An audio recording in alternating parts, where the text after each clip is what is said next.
Hello guys, welcome back to my channel. Ito na naman si Tito Batang, isang still fixer dito sa New Zealand. At ang video natin for today guys ay tungkol sa aking bisyo dito sa New Zealand. Ito ay ang pangongolekta ng NBA cards.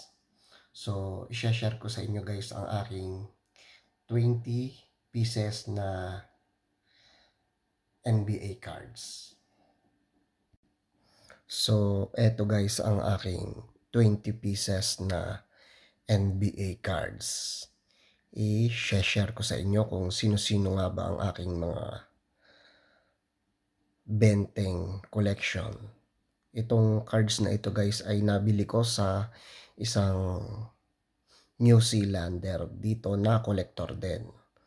Nabili ko to sa may mga kasama pa to guys, pero ang total ng nabili ko siguro ay 150 pieces na NBA cards. At kumuha lang ako ng 20 para ipakita sa inyo guys. Ang presyo ng nabili ko na yon ay $20. Yan. Di pa kasama ang shipping fee guys. So, ito na. Papakita ko sa inyo guys.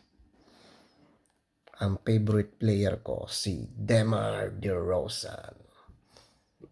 Ito guys, nabili ko rin ito sa sa warehouse dito sa New Zealand. Yan. Dalawa rin sa favorite player ko. So, eto na guys. Yan. Pasensya na sa kuko ko guys ha. Medyo madumi. Yan. Yan.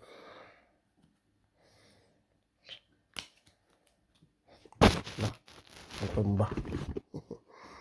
Natumba guys.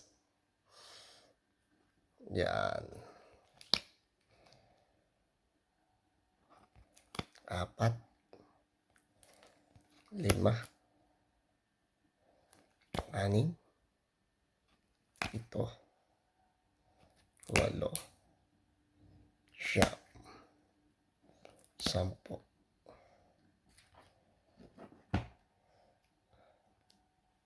11, 12, 13, 14, 15, 16, 17, 18, 19, 20. Yan guys, ang mga NBA cards ko na isa sa collection.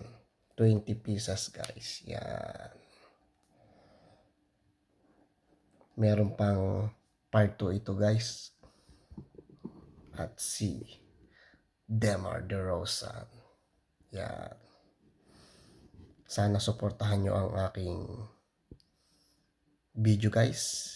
Please subscribe, like po sa aking video. Ito nga pala si Tito Batang, isang still fixer, NBA cards collector dito sa New Zealand. Maraming salamat po guys. Thanks.